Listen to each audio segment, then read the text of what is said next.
Bueno, buenas tardes y bienvenido, Carlos. Carlos Vico, especialista en supervivencia. Es para mí un honor enorme tenerte y que hayas accedido, porque además eh, hay una cosa que me encanta de la gente que sin conocerte de nada les propones un plan y te dicen, sí, claro, ¿por qué no? Y eso, la verdad es que me apasiona la gente lanzada. Entiendo que hay mucha gente que está muy ocupada y que no puede, pero eso te agradezco muchísimo que te lanzaras a la piscina con nosotras. También está Elena Fisac, colaboradora de Suelta los Frenos. Y bueno, pues contar que te hemos pedido que estés. Sí que es verdad que el resto de la gente, casi todos los invitados, son personas que hubieran sido deportistas que han trabajado con nosotras en asesoramiento individual o profesionales que han colaborado de alguna manera. Y tú eres de los pocos que no conocíamos de nada. Yo te vi en el Summit de Paleo Training y me encantó todo lo que contabas, tu manera de hablar acerca del miedo, que es una de las emociones que nosotras más trabajamos con nuestros deportistas. Y me encanta la frase que me dijiste el otro día cuando te dije, bueno, Carlos, ¿cómo te presento? ¿No? Y me dijiste, yo no soy deportista, me considero científico por el método empírico, así que pongo a prueba mis conclusiones en mis propias carnes para ver si funcionan. Y dije, toma ya, eso sí que es experimentar, vivir, interiorizar y sacar aprendizajes, ¿no? Pero además tú lo haces de una manera extrema. Y sí que me gustaría que me contaras un poquito del título de la entrevista cuando me dijiste, el miedo soy yo. Cuéntame.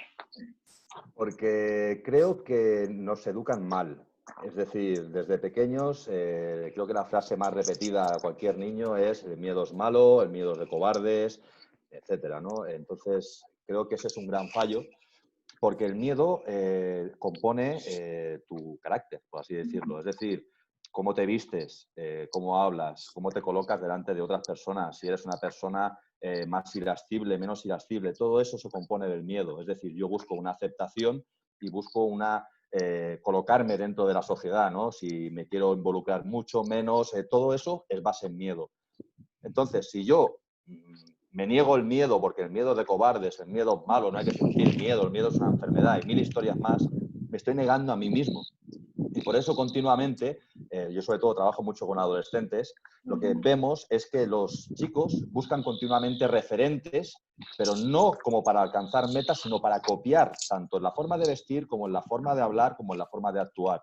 Eso es miedo a mi incapacidad, miedo a no tratarme a mí mismo, y lo que busco es copiar a otro que ha tenido éxito, ¿no? Y creo que eso es un gran fallo, trae muchos problemas después de inseguridades, de saber estar como persona, y creo que eso ahí es donde hay que entrar, ¿no? Donde el miedo soy yo, el miedo me compone mi carácter y el miedo es una herramienta fundamental.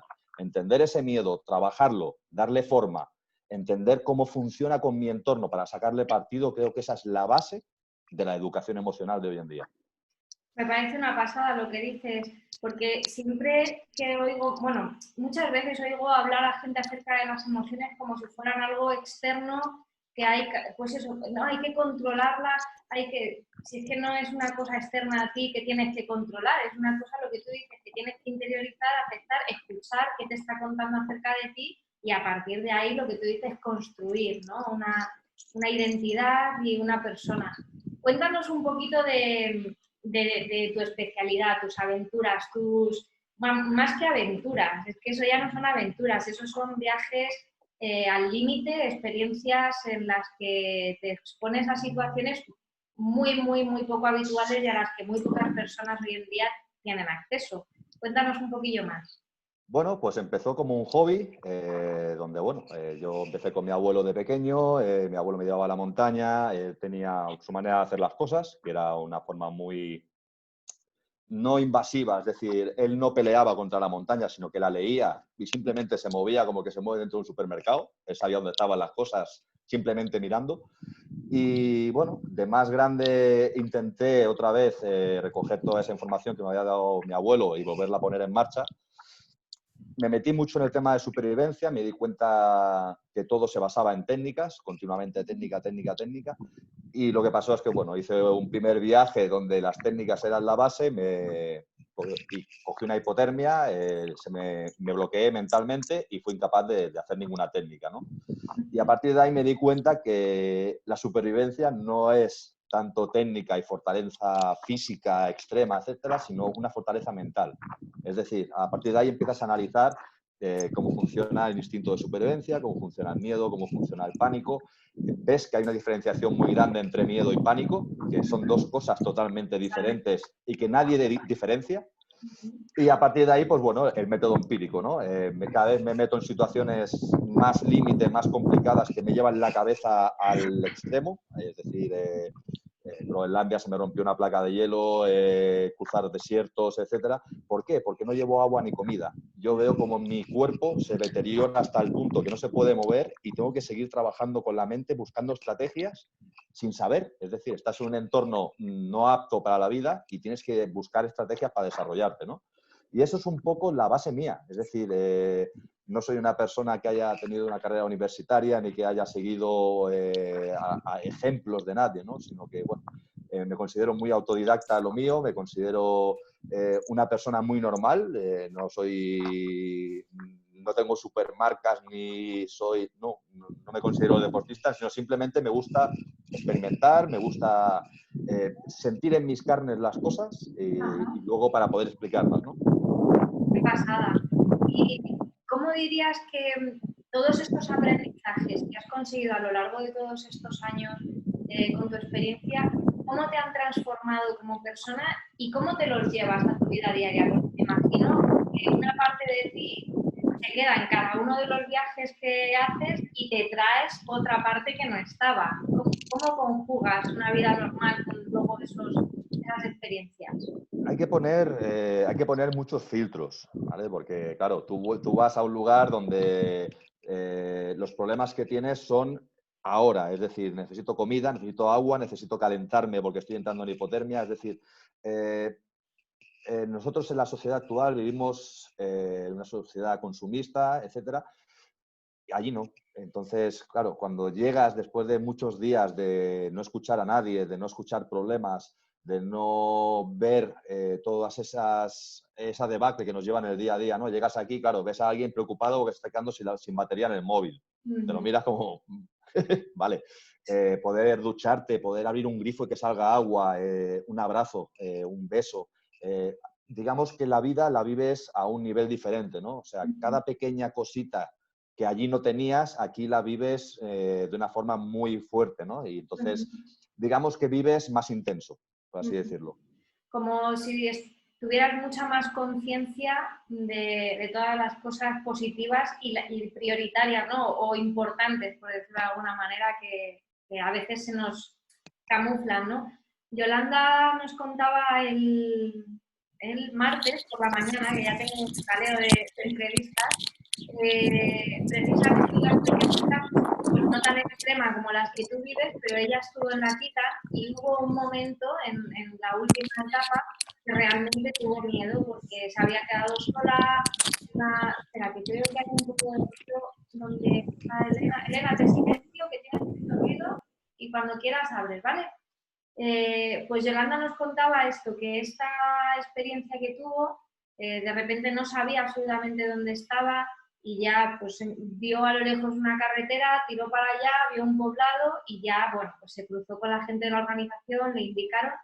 Y ella decía que en esos momentos tuvo como una especie de catarsis muy curiosa porque ella, que siempre está con la mente a 200, se quedó en blanco, que no le había pasado nunca. Y de repente vio pues por cuáles eran los motivos que la llevaban a seguir adelante sus hijos, su marido y lo que tú estás diciendo, ¿no? Las cosas que realmente luego damos tanta importancia en nuestro día a día y no y luego a lo mejor no las tienen. ¿Tú recuerdas algún momento así tan, o muchos me imagino, pero alguno que digas en este momento se me pasó por delante que tenía que hacer esto, que lo importante era esto en mi vida? Es que piensa que al final el estudio de la supervivencia te lleva a eso, ¿no? Cuando tu mente entra en ese estado de supervivencia real, donde ella entiende que tiene un problema grave y tienes que salir de ahí, la cabeza funciona totalmente diferente. Para que tú me entiendas, en tu día a día es como si fuéramos pavos gordos, donde te dan de comer y estás atontado, estás al helado realmente. Ves muy poquita información y ves muy pocas cosas y hay muy poca reflexión. Pero en ese momento donde tu cerebro entra en modo supervivencia, todo se reduce y realmente entiendes, yo por ejemplo en Groenlandia tuve un problema grande, ¿no? Se me giró una placa de hielo, caí al agua, conseguí salir y con ropa empapada estuve casi 14 horas esperando a que llegara el equipo de rescate, ¿no? Y ahí, bueno, haces las 1001 para aguantar como puedes, pero a nivel mental fue un espectáculo, porque entendí que, bueno, yo tuve con la crisis lo perdí todo y tal, me separé de mi mujer, me quedé sin amigos, etcétera. Y en ese momento entendí que la gente no me había dado la espalda, sino que yo le había dado la espalda a la gente, ¿no? Y es en esos momentos puntuales, cuando te pasa eso, es cuando todo da la vuelta y tienes un punto de vista totalmente diferente de cómo ha sucedido, ¿no? Creo que es parecido a lo que tú me estás contando, ¿no? Yo lo que busco es eso. O sea, yo realmente en mis viajes me he dado cuenta de que cuando estás con hambre, con sed y estás al límite, tu cabeza explota, explota. Y es una genialidad. Realmente yo voy con una papel y lápiz y a medida que voy pensando, voy apuntando porque luego eso se elimina, o sea, luego desaparece, ¿no? Y es esa búsqueda continua lo que a mí me lleva a hacer los viajes. Carlos, en la entrevista anterior, Ángel nos comentaba, y tú antes cuando estábamos para la presentación también lo has comentado, que estas experiencias sobre todo no tienen nada que ver con el ego ni con demostrarte algo a ti mismo. ¿Qué es lo que te lleva bueno, a practicar algo que te apasiona, pero algo al fin y al cabo tan peligroso, ¿no? Yo creo que es en sí lo que debería motivar a todo deportista y a toda persona que se expone físicamente o mentalmente a algo. Es decir, yo me expongo para sacar unas conclusiones que luego te voy a dar a ti, para que tú llegues más lejos que yo. Es decir, cualquier persona que sea referente o ejemplo tiene que entender que lo es para bien, es decir, tienes que dar algo. Tienes que dar unos valores, tienes que dar una información, tienes que dar un punto de vista. Y eso tiene que ser algo para la sociedad, para lo que te rodea. Creo que el gran problema es que hoy en día se asocia al deporte, a la victoria personal, al ego personal, etcétera, y eso es un gran fallo. Porque los grandes deportistas que tenemos en nuestra sociedad, futbolistas, ciclistas, cualquier persona que tenga ese impacto en la sociedad, creo que tiene un deber para con la sociedad. Es decir, yo hago esto, me esfuerzo, entreno cada día, etcétera, etcétera, para llegar a algo, pero ese para qué es la sociedad. Es decir, me tengo que comportar, tengo que entender que soy referente, tengo que entender que los niños me están mirando y los adolescentes me están mirando y tengo que dar esa información. Yo continuamente veo futbolistas que nada más que piensan en el peinado, nada más que piensan en tal y pienso, hostia, con la capacidad y el impacto que tienes, si lo hicieras bien, o sea, estarías dando una ayuda a la sociedad espectacular, ¿no? Yo, en pequeñito, porque a mí no me conoce apenas nadie, ¿no? Intento hacer eso. Yo me dedico a dar charlas en colegios de forma gratuita. Voy por toda España dando charlas porque creo que ese es el valor que tenemos que tener. O sea, yo me esfuerzo tanto, me expongo tanto para darle algo a esos chavales que es estrategias contra el miedo, o sea, no contra el miedo, sino para manejar tu miedo, estrategias contra el pánico, para poder manejarlo, etcétera. Es decir, yo me expongo para darte algo, si no, ¿qué sentido tiene? No tiene lógica. En todas estas experiencias que tienes, Carlos, yo, vamos, lo que he percibido, sobre todo en la sociedad española, no conozco otras culturas tan a fondo, pero desde luego en la española el miedo es una de las emociones que más se rechaza, que peor vista está y al igual que la tristeza, que no está muy bien visto que estemos tristes con lo importante que es para la reflexión y el aprendizaje, ¿no? Ese momento de aceptación. ¿Tú por qué crees que, o cómo percibes tú que los chavales de hoy en día viven el miedo, esa incapacidad de exponerse a lo mejor a situaciones nuevas? Lo que decías tú antes, de querer coger un modelo que ya sepa que está triunfando para asegurarme el camino exitoso y no arriesgarme, ¿no? ¿Crees que es algo cultural? ¿Está en el aire? ¿Cómo podemos ir contra ello o intentar curarlos, es que se puede, ¿no? Para mí es una estrategia. Tú imagínate que tienes un arma que puedes utilizar, no un arma mala, sino un arma buena, y yo continuamente te digo no la toques. Yo te digo que esa arma es mala. Yo te digo que esa arma, si la tocas, te vas a hacer daño. No la vas a usar. Si en cambio te enseño a utilizarla, te conviertes en una persona muy poderosa. El momento que tú te dominas a ti mismo, que ganas esa conciencia de lo que haces, de cómo lo haces, tienes poder sobre ti mismo, tienes poder, tienes una mente crítica, una mente capaz de pensar que lo que tienes delante quizá no está bien y quizás se puede mejorar. Eso es el miedo. Por eso no les interesa. Y no soy una persona que crea en conspiraciones raras, pero creo que no hay un interés en que la gente sea consciente del miedo y que la gente se trabaje a sí misma. Creo que ese es el gran fallo, ¿no? Considero que hay que trabajar muy fuerte en el mundo emocional antes que no en matemáticas, en derivadas y en historia. Creo que los niños necesitan ese trabajo extra a nivel emocional, a nivel personal y a nivel de crecer como persona. Creo que el miedo, ya te digo, para mí es la herramienta más potente que existe, porque es la que forma tu personalidad, y creo que hay que trabajarla. Y creo que continuamente es una herramienta que esconden y que no te dejan trabajar en ella. Sí, además nosotras cuando trabajamos pues en cursos, temas, porque siempre nosotras nos dirigimos al mundo del deporte, pero como hemos comentado en muchas ocasiones, no es una psicología deportiva al uso, sino que nosotras partimos de la psicología de las emociones aplicadas al deporte y obviamente pues asumimos muchas de las estrategias deportivas, pero yo para mí las emociones están absolutamente en la base de todo. Porque no dejan de ser química de nuestro cerebro, igual que lo es un comportamiento, igual que lo es un pensamiento, y tenerlas ahí como ocultas, pues no ayuda, ¿no? Absolutamente a entendernos ni mejorar ni cambiar.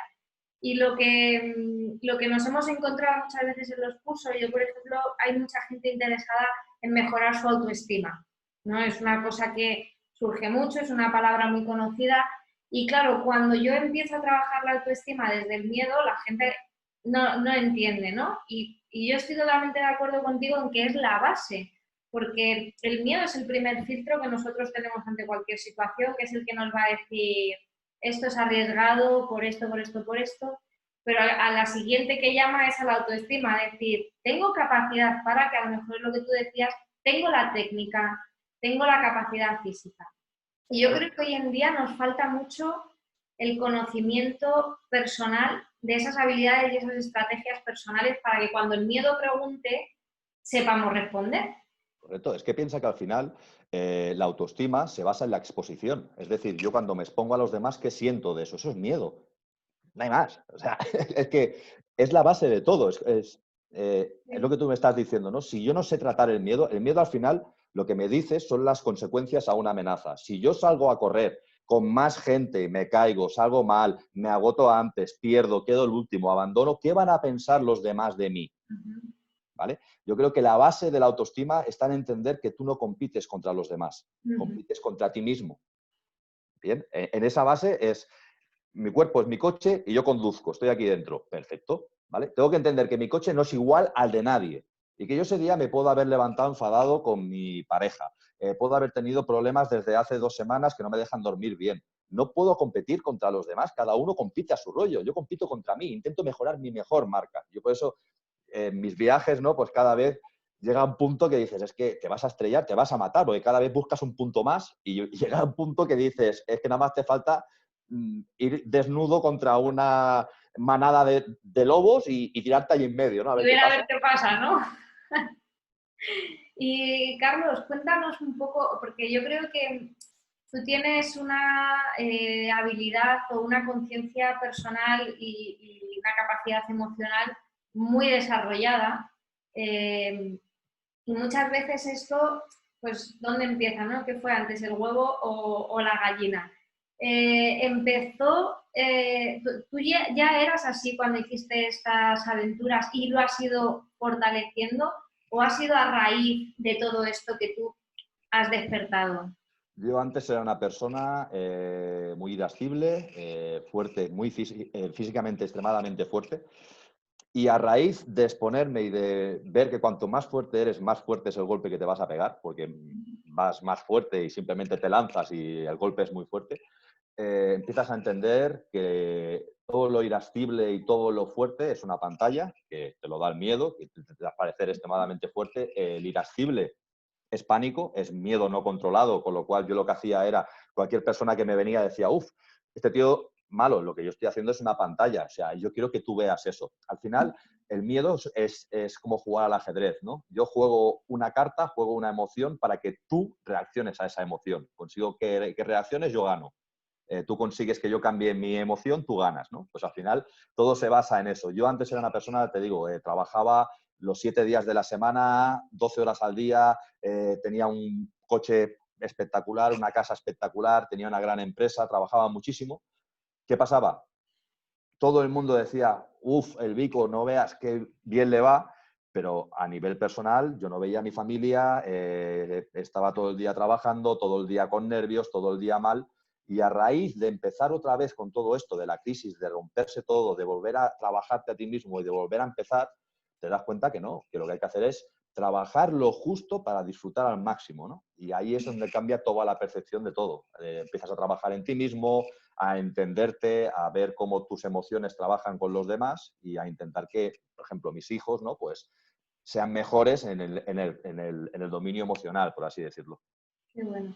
Carlos, me está bueno, me están encantando todas las entrevistas, lo estoy disfrutando muchísimo, de verdad te lo digo, pero hay una cosa que pensaba hoy y es que me están gustando tanto las entrevistas que estamos teniendo con los chicos que estáis participando porque yo he hecho muchas cosas de desarrollo personal, de inteligencia emocional, con grupos en diferentes programas, en mi trabajo en la fundación, pero normalmente el público al que se accede con este tipo de charlas vivenciales, etcétera, es un público femenino, porque toda la parte emocional, de desarrollo personal, de conocerte a ti mismo, todo es como que suena a, pues eso, al mundo más de la mujer. De Los machos no tenemos emociones, los machos no tenemos emociones. Y es que de verdad te agradezco tanto que nos lo estés contando porque nosotras, sin embargo, el público al que más nos dirigimos en Suelta los Frenos por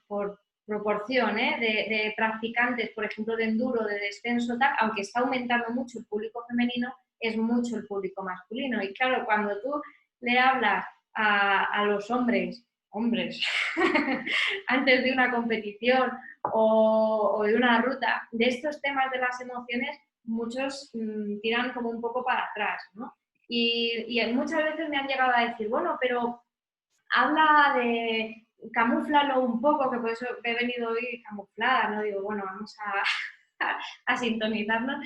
Y digo, no camuflo nada, porque lo que es lo que es. Y yo creo en las emociones y creo en su poder para hombres, para mujeres, para niños, para mayores, para hasta los perros que tienen otras. Entonces, de verdad, te agradezco tanto los mensajes que estás dando para dar visibilidad y acercar las emociones a todo tipo de persona y que se entienda. Sí que me gustaría que nos dieras una recomendación. Espera, Carla, antes de que haga la reflexión final.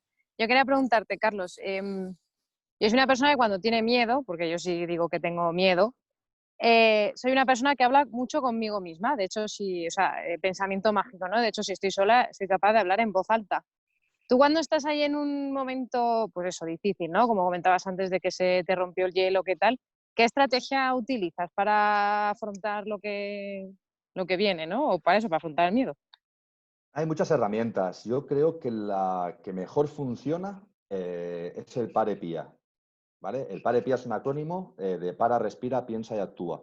Me funciona a mí en Groenlandia, pues imagínate aquí, ¿no? En la vida cotidiana. Consiste en parar la inercia, es decir, tú te metes en una inercia donde el miedo dejas de gestionarlo y se convierte en pánico, la detienes, es decir, no sigo la discusión, por ejemplo, respiro, me concentro en la respiración, es una respiración un 4x4, una respiración consciente, con lo cual rompo el efecto túnel, pienso qué está ocurriendo, qué está pasando, por qué me están bajando las fuerzas, por qué me estoy ahogando, por qué no puedo más con la situación, creo una estrategia y por último actúo. Para mí es muy interesante el tema del efecto túnel, ¿no? De cuando tú tienes un problema, te está llevando a su terreno, ¿no? Cuando una amenaza no la gestionas, al final llega un punto donde se crea un estrés. Yo veo la amenaza, me acerco a ella, creo estrategias para minimizar las consecuencias, no lo consigo, se acerca la amenaza y se crea el estrés, ¿no? Los nervios de el león me va a comer.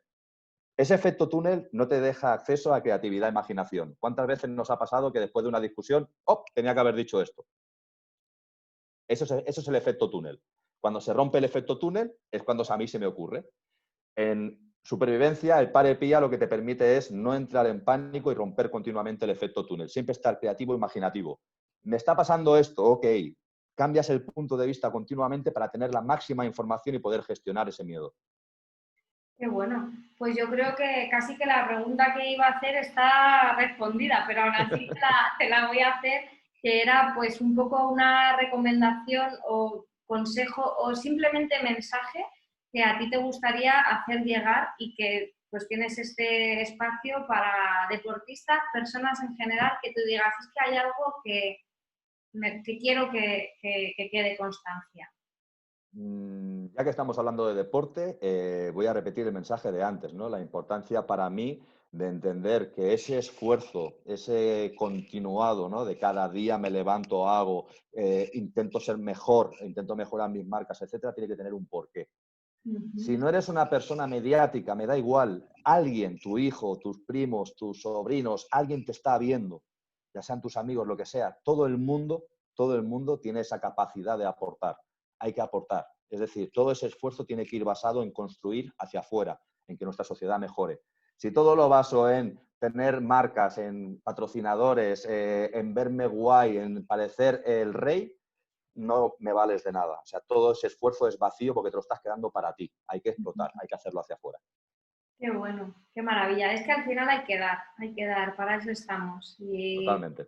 todo lo que tengamos, hay una frase que a mí me encanta que dice, nadie se interesará por lo que sabes hasta que no sepa cuánto te gusta, cuánto te apasiona, ¿no? Y es un poco lo mismo, en vez de saber, pues expresar, sacar dentro lo que tengas, por poquito que sea, si te apasiona y lo haces desde el corazón, va a llegar y va a poder ayudar a alguien, ¿no? Y devolver lo que se nos está ofreciendo. Pues de verdad, muchas gracias, Carlos, he disfrutado muchísimo. Mañana tenemos el último día de Summit dedicado al mundo de las motos de campo, motocross, enduro, superenduro, Dakar, por la mañana tenemos a Carlos Quevedo, que es entrenador, y que nos va a hablar un poquito de lo que decías tú al principio, de que la técnica, la condición física es muy importante, pero como que hay que trabajarla, obviamente, pero que luego en el momento de la verdad, como no tengas colocadas las cosas y no te hayas trabajado a nivel mental y personal, toda esa técnica y ese físico se te pueden quedar un poco ahí pues descolgado y no terminar de salir. Así que bueno, Carlos, te liaremos para más cosas si nos das permiso. Cuando queráis.